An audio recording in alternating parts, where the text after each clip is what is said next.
Eu falei aqui de produto escalar de dois vetores e de produto vetorial de dois vetores. Será que algum de vocês pode me dar um exemplo de como é que, na mecânica, essas operações com vetores são utilizadas? De alguma quantidade que na mecânica seja calculada através de algum desses produtos? Por exemplo, eu falei mecânica, apareceu da sulamita trabalho. Como é que a gente define trabalho? Como é que definimos trabalho feito por uma força? Ah, tem um tal de um cosseno aparecendo aqui, Caleb, não é isso? Isso está relacionado com o fato de que trabalho, na verdade, é um produto escalar. Então, o trabalho feito por uma força num deslocamento pequeno, vou chamá-lo de infinitesimal, esse trabalho é o produto escalar da força pelo deslocamento. Eu uso aqui, isso aqui, quer dizer, eu especifico isso para um percurso infinitesimal, porque no caso geral, a força não é sempre a mesma.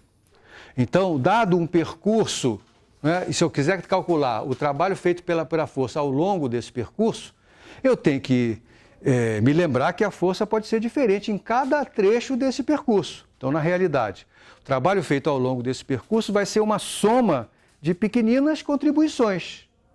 Porque eu só posso supor que a força F tem um valor, quando eu falo valor aqui, eu falo módulo, direção e sentido, que é o vetor, tem um valor aproximadamente constante se eu tomar isso num intervalo, num percurso pequeno, né? Se eu quiser calcular o trabalho ao longo do percurso todo, eu tenho que somar essas diversas contribuições. O que eu estou dizendo é, aqui está um percurso que vai de A até B, e aqui está uma força atuando, que pode ser diferente ao longo desse percurso. Tem um valor aqui, outro aqui, outro aqui, outro aqui, outro aqui, né? Para calcular o trabalho feito pela força ao longo desse percurso, eu tenho que dividir esse percurso em pequenos tamanhozinhos, pequenos segmentos, dr, calcular a contribuição em cada um desses segmentos e somar tudo. Ou seja, o trabalho entre A e B, ou de A até B, vai ser uma soma de F's escalares dr ao longo desse percurso, não é isso? Na verdade, essa coisa se torna tanto mais precisa quanto menor for o tamanho dr que eu estou usando para dividir aquele percurso. Então, eu tenho que tomar o limite dessa soma quando os dr's vão ficando infinitamente pequenos. Isso aqui é uma integral. Nós vamos tratar dessa integral no momento adequado, tá? Então, isso aqui vai virar uma integral.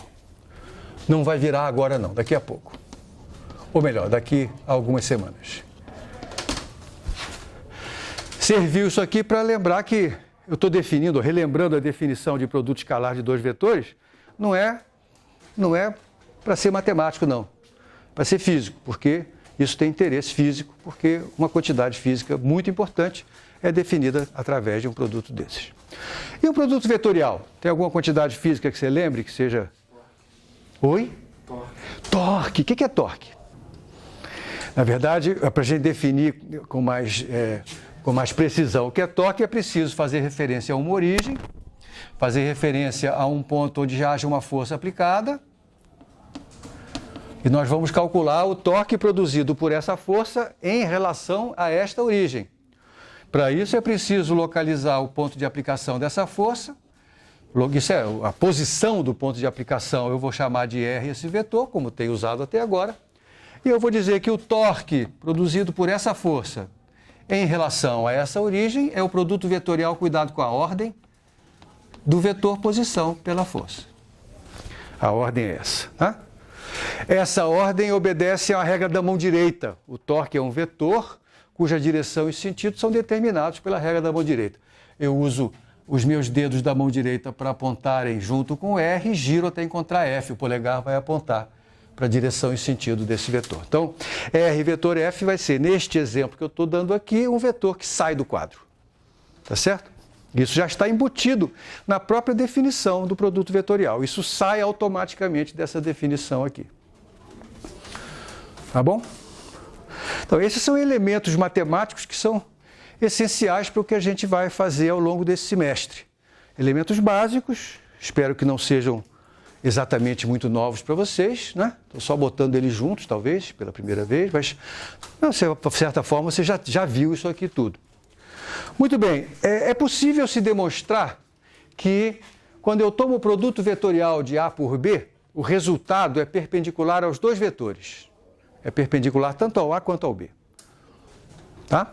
E é por isso que a regra da mão direita funciona, né? R vetor F é um vetor que é perpendicular ao plano formado por R e F, portanto é perpendicular tanto ao R quanto ao F. Como é que você demonstraria isso?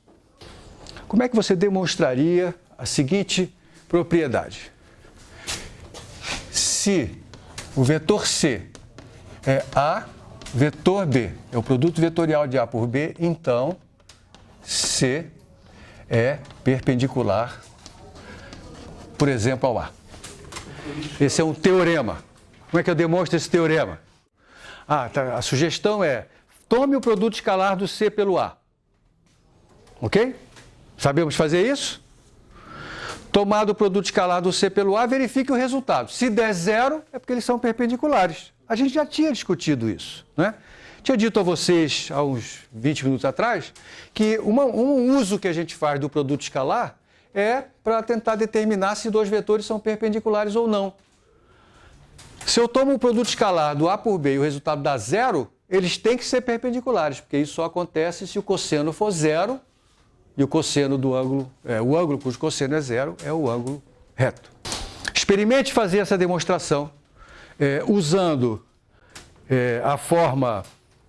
a forma completa, digamos assim, desses vetores e usando a notação sintética. Isso deve estar na sua lista de exercícios. Tá?